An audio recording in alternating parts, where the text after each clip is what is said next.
Halo semuanya, pada video kali ini saya akan mempresentasikan mengenai teknologi formulasi tablet Salut Enterik yang bukan sekedar tablet biasa yang dilapisi warna, melainkan sistem penghantaran obat yang dirancang khusus untuk melewati rintangan asam lambung agar dapat bekerja optimal di usus halus. Nah, mari kita mulai dengan membedah bagaimana aspek preformulasi hingga evaluasi mutunya menentukan keberhasilan dari sediaan ini. Kita masuk di poin pertama, yaitu preformulasi. Nah, secara singkat ada 5 aspek kritis yang harus kita perhatikan sebelum proses penyalutan dimulai.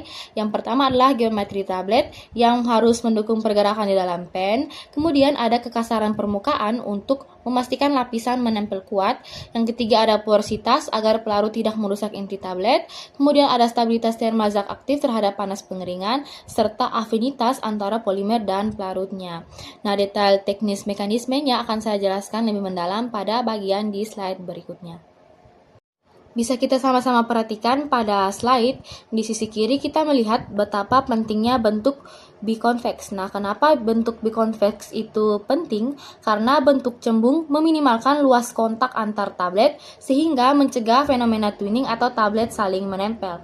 Kemudian kita lihat lagi pada bagian mechanical interlocking, di mana lapisan film tidak hanya sekedar menempel, tetapi harus mengunci ke dalam celah mikroskopis permukaan tablet.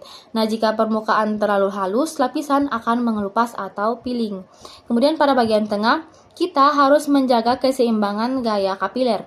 Nah, jika porositas terlalu tinggi, pelarut masuk terlalu dalam dan melunakkan tablet, yang nantinya memicu cacat pitting saat udara terperangkap dipaksa keluar.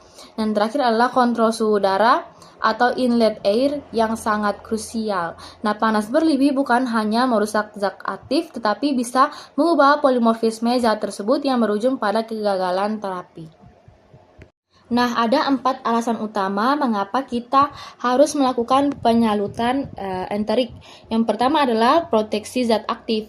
Nah, obat seperti contohnya untuk omeprazol sangat tidak stabil pada pH asam lambung sekitar 1,2. Nah, tanpa salut enterik, obat akan rusak terhidrolisis sebelum sampai ke usus.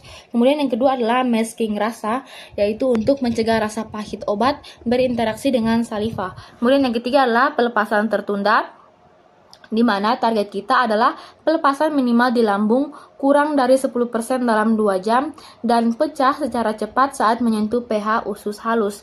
Kemudian yang terakhir identitas dan estetika, di mana warna membantu pasien membedakan dosis dan meningkatkan kepatuhan minum obat. Secara teknis, kunci utama enterik ada pada polimer pH sensitif. Nah, contoh yang populer adalah Eudragit L yang larut pada pH lebih dari 5,5 dan Eudragit S untuk pH lebih dari 7,0. Nah, selain itu, tablet inti harus sangat kuat dengan tingkat kerapuhan atau friability di bawah 0,5% agar tidak menghasilkan debu yang bisa merusak kehalusan lapisan film. Nah, detail desain tepinya akan saya jelaskan di visual pada slide selanjutnya. Mari kita sama-sama lihat pada slide tentang ilustrasi dari perjalanannya. Nah, di lambung yang asam, polimer tetap utuh. Nah, begitu masuk ke usus dengan pH tinggi, polimer terionisasi dan larut sehingga dapat melepaskan zat aktif. Nah, di sisi kanan kita melihat betapa pentingnya rounded edges atau tepi yang membulat.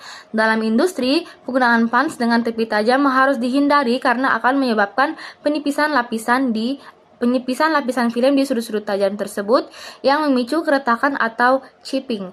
Nah, dengan desain tepi yang bulat, polimer dapat menyelimuti seluruh permukaan dengan ketebalan yang merata dan memastikan perlindungan 360 derajat bagi zat aktif di dalamnya. Setelah diproduksi, kita juga harus menguji kualitasnya berdasarkan standar farmakope.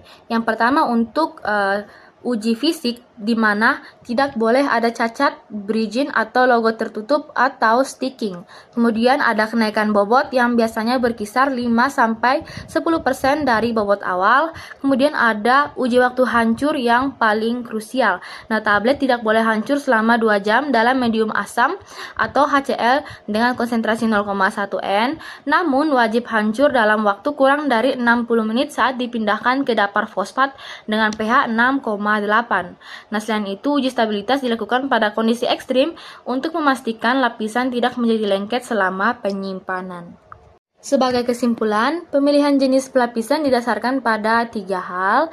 Yang pertama adalah sensitivitas zat aktif terhadap pH, risiko migrasi zat ke lapisan polimer, dan target terapi di usus halus. Nah, jika zat sangat sensitif, kita bahkan bisa menambahkan seal coating sebagai penghalang tambahan sebelum lapisan enterik utama diaplikasikan. Demikian presentasi dari saya. Semoga penjelasan mengenai tablet salut enterik ini dapat memberikan wawasan baru bagi kita semua dalam memahami teknologi formulasi sediaan padat. Terima kasih atas perhatiannya.